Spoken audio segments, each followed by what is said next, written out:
Afghanistan declared a national day of mourning to honor the 22 people killed in a horrific attack a day earlier on Kabul University, which was claimed by Daesh group.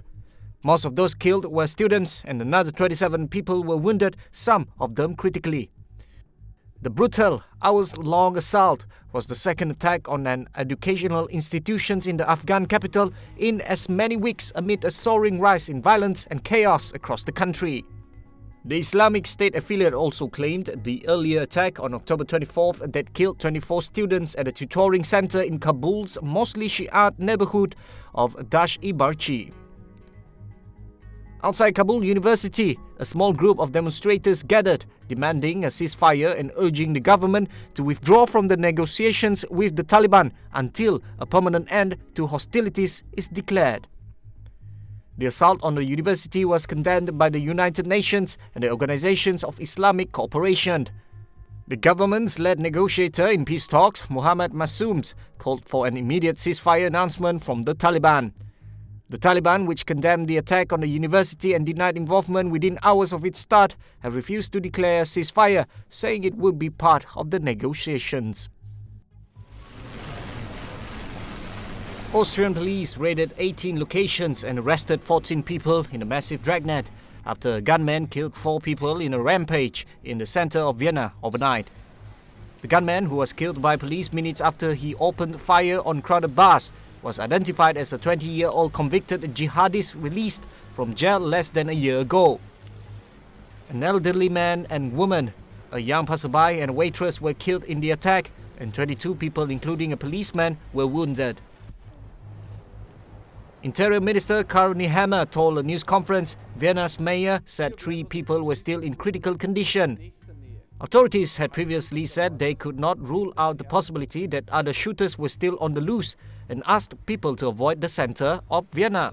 The attacker, an Austrian-born son of immigrants from North Macedonia, was wearing an explosive belt that turned out to be fake. Vienna's police chief said he was killed 9 minutes after he started his rampage. He was identified as Kuchtim Fetch-Zulai, a dual citizen of Austria and North Macedonia, who had been sentenced to 22 months in jail in April last year for attempting to travel to Syria to join Islamic State. However, he had been released early because of his young age in December. A panel of Federal Appeals Court judges has rejected an 11th-hour Republican effort to buy Election Day drive-through voting in Houston. The 5th U.S. Circuit Court of Appeals in New Orleans denied the request in a one-sentence ruling issued. The court had not been asked to invalidate votes already cast at drive-through sites in the Houston area. The request stemmed from a lawsuit brought by conservative Texas activists who have rallied against expanded voting access in Harris County, where a record 1.4 million early votes have already been cast. The county is the nation's third most populous and a crucial battleground in Texas, where President Donald Trump and Republicans are bracing for the closest election in America's largest red state in decades on Tuesday. Attorney Jared Woodfield noted that County Clerk Chris Hollins has shut down all but one of the county's 10 drive-through locations for Election Day. Woodfield said he expects to appeal the 3-judge ruling to the full court.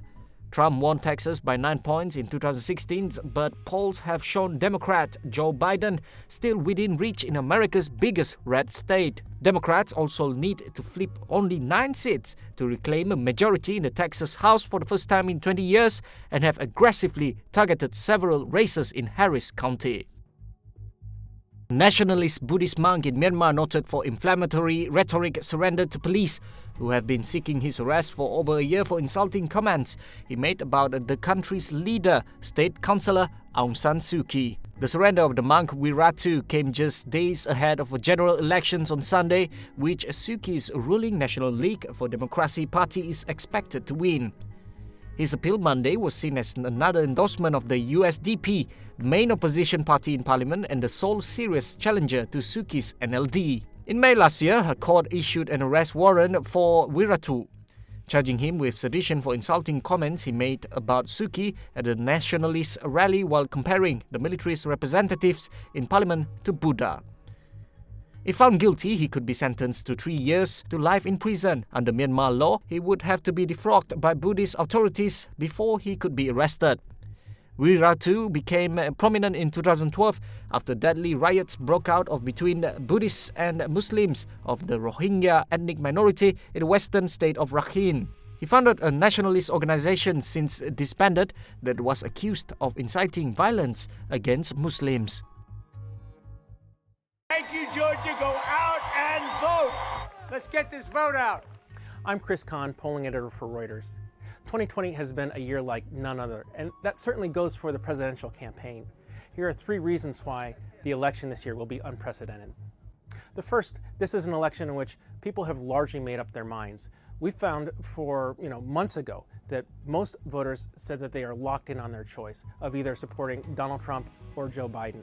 We saw 4 years ago that about 20% of likely voters were undecided. They pretty much decided at the very end of that election to pick what they thought was the better of 2 very unpopular choices. That's not the case this year. The second reason is the coronavirus. This is an issue that has dominated this election, this country, the entire world like none other. We still see that a majority of Americans, including a majority of Democrats and a majority of Republicans, say that they are personally concerned about the spread of the virus. And it is really affecting everything in our daily lives, including the way that we vote. We see that Democrats are largely interested in early voting and mail-in voting. Republicans are still deciding to show up in person. And that's really going to be affecting the outcome on November 3rd. We're going to see that there's a number of states, especially the Rust Belt states, we're talking about Wisconsin, Pennsylvania, Michigan, will take days or even weeks to count all of their mail-in votes. Finally, this election is different because we have a president who is actively calling out and questioning the validity of the entire campaign. This universal mail-in is a very dangerous thing. This is going to be the scam of all time. I think it's a very dangerous, terrible thing. He's been saying for a very, very long time that he thinks that voting is rigged. He doesn't like the idea of early voting or absentee voting or mail-in voting. And he's been saying just recently that he thinks that all votes should be counted on Election Day and after Election Day, that the mail-in vote and the late coming vote should be nullified. These are all concerns for people who are looking for a race that everyone can accept. I think one of the biggest concerns among many people who are watching this race is after we have a result, after we have the race called for one candidate or the other, how many people are going to accept it? I think that we're going to see a considerable amount of people who don't, and they have been given reasons to, including many provided by their president. In Oklahoma City, many voted in a power outage guided by lanterns and flashlights. In Raleigh, college kids strolled to the polls as part of a marching band. And in Houston, some sidled up to vote on horseback, a real Texas-style arrival. By any means necessary, go vote. It may be one of the most polarizing U.S. presidential elections ever, but however they did it, Americans by the millions voted, and they appear to have done so peacefully. Even where there were long lines, which were few, perhaps thanks to an unprecedented wave of early voting, Americans waited patiently, social distancing, and with many wearing masks. President Trump stopped by to thank campaign workers in Arlington, Virginia, where he was asked by a reporter whether he had written both an acceptance speech and a concession speech. No, I'm not thinking about concession speech or acceptance speech yet. Hopefully we'll be only doing one of those two. And winning is easy. Losing is never easy. Not for me, it's not. Meanwhile, Trump's rival, Democratic nominee and former Vice President Joe Biden, visited his boyhood home in Scranton, Pennsylvania, where the current residents asked him to sign his name on the living room wall. Mr. Vice President, what were you thinking about in there on the day to be elected president?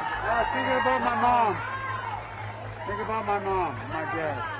Although voting appeared to be going smoothly, the American Civil Liberties Union and other civil rights groups said they were watching closely for signs of voter intimidation, and the U.S. Justice Department's Civil Rights Division said it would deploy staff to 18 states. Election officials also raised worries about a spate of automated phone calls and text messages warning voters to stay away from the polls for bogus reasons in Iowa, Pennsylvania, Michigan, Nebraska, and Florida. The FBI was looking into the messages. Even once votes are cast, some Americans worry about a protracted ballot count in pivotal battleground states, perhaps making the country wait for days or even weeks before a clear winner emerges.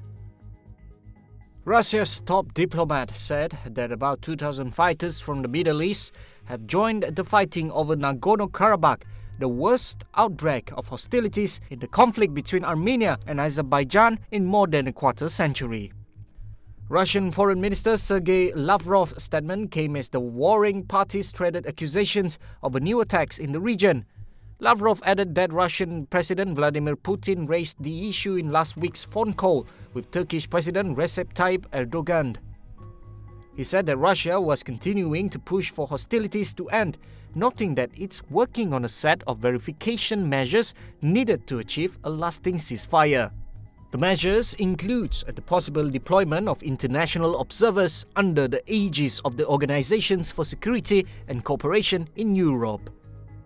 Russia is considering an Iranian proposal for ending the conflict in the mountain enclave of Nagorno-Karabakh after 3 ceasefires failed to halt fighting that is now in its 6th week.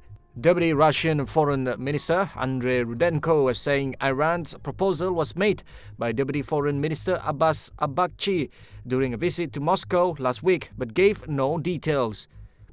At least 1,000 people and possibly many more have been killed since fighting broke out on September 27 in Nagorno-Karabakh, an enclave internationally recognized as part of Azerbaijan but populated and controlled by ethnic Armenians.